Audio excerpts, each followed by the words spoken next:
황 회장도 뒷돈 받았어? 뭐라고요? 여기서 말해. 누가 진짜 당신 와이프야? 우리나라는 아니지만 외국에 뭐라고 협박했길래요? 네가 김도희 대리를 죽였다고. 실제로 캐서린이라는 사람이 존재해. 그럼 아예 다른 사람 신분을 도용하고 있다는 거예요? 황기찬은 충격의 연속을 맞이했습니다. 믿고 의지했던 비서에게 뒤통수를 제대로 맞은 것입니다. 그동안 뒷돈을 챙기며 황기찬의 뒤를 봐주던 그 비서는 결국 돈을 챙겨 달아나 버렸습니다. 설상가상으로 YL그룹의 새 투자자가 등장했는데 그 인물은 다름 아닌 정호성의 누나 정윤희였습니다. 황기찬의 얼굴은 굳어졌습니다. 아무리 발버둥을 쳐도 모든 판은 결국 정호성의 손바닥 안에서 돌아가고 있었던 것이지요.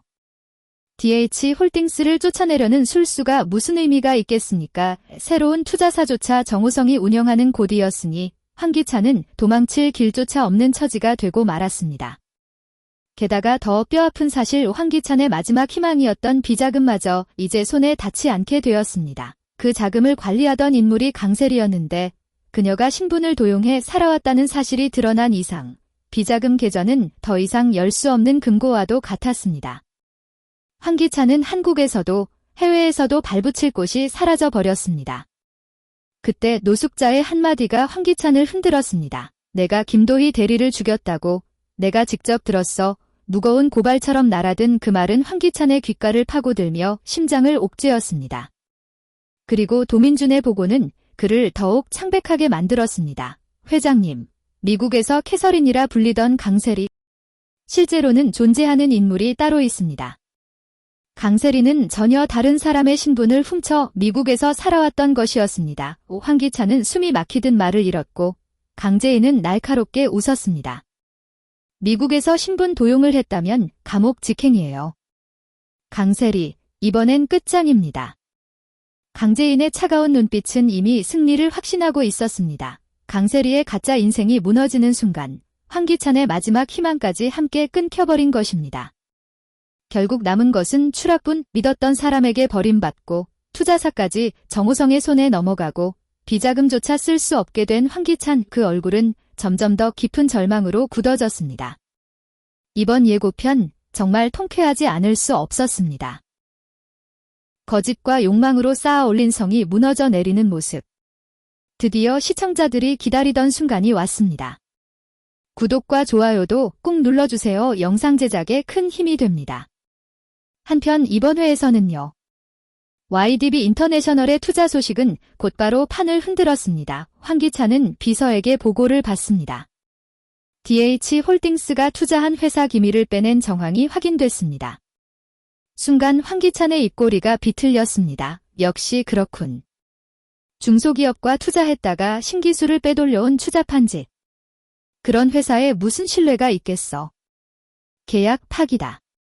위약금도 없어. 정호성과 김도윤이 황급히 나서며 말합니다. 회장님, 새로운 투자처는 곧 찾겠습니다. 그러자 황기찬은 차갑게 받아쳤습니다. 알아서 움직여. 더 이상 내 시간 뺏지 말고. 한편 강재인은 매달리듯 황기찬에게 찾아옵니다. 내가 잘못했어. 나도 제인 회사 망하게 하려고 사람을 썼던 거 인정해. 하지만 당신이 강재인 편만 드니 내가 눈이 안 돌아가? 유책 배우자는 당신이야. 그러나 황기찬의 표정은 단호했습니다. 그걸 나한테 뒤집어 씌우려고? 그렇다고 내 짓이 정당화되진 않아. 강세리는 눈물이 고여 애원했습니다. 그래도 집에는 들어가게 해줘. 내가 아무리 잘못했어도 이건 너무하잖아. 그러나 황기찬은 매몰차게 돌아섰습니다. 내가 들어설 자리는 이 집에 없다. 바로 그때 김도윤은 충격적인 사실을 강재인에게 전했습니다. 아버지의 화재 사고, 그걸 덮은 게 노숙자였어요. 보험금을 가로챈 사람도 바로 노숙자가 했어요. 강재인의 얼굴이 창백해졌습니다. 도윤은 깊은 죄책감이 묻어나는 목소리로 말했습니다. 아버님께 죄송해요. 그래서 난 노숙자랑 황기찬 절대 용서 못해. 정호성은 또 다른 계획을 꾸몄습니다. 노숙자를 찾아가 따뜻하게 웃으며 말했습니다. 누나, 오늘은 단둘이 브런치 하려고 음식 가져왔어요. 노래까지 흥얼거리며 분위기를 풀어주자 노숙자의 얼굴은 금세 상기됐습니다. 우리 둘만의 미래 꿈꿔보지 않겠어? 산을 보여줄게요. 곧 도로가 들어서는 국가 기밀인데 여기 투자하면 대박이야. 노숙자의 눈이 번쩍 빛났습니다. 여기가 우리 러브하우스를 지을 곳이야. 내가 당장 투자할게. 정호성은 속으로 비웃음을 삼켰습니다. 겉으론 누나, 투자는 신중해야죠. 난 걱정돼서 그래? 애써 염려하는 척했지만 실은 노숙자를 완전히 이용할 생각뿐이었습니다.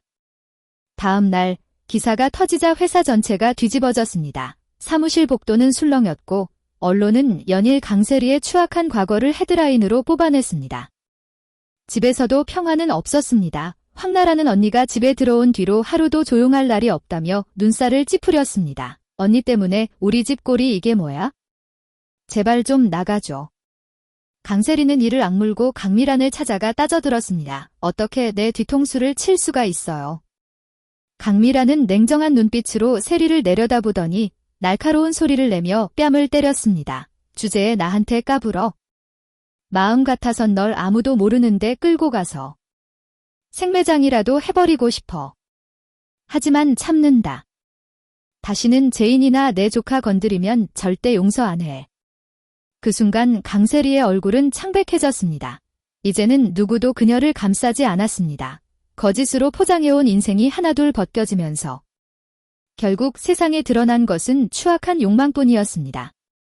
황기찬의 전화기엔 불이 날 듯 걸려오는 연락이 이어졌습니다. 강세리가 해고됐다는 소식은 이미 퍼졌고 회사 안팎의 시선은 싸늘하기만 했습니다. 강세리는 마지막 자존심이라도 지키려는 듯 황기찬에게 매달렸습니다. 나를 내쫓을 거야?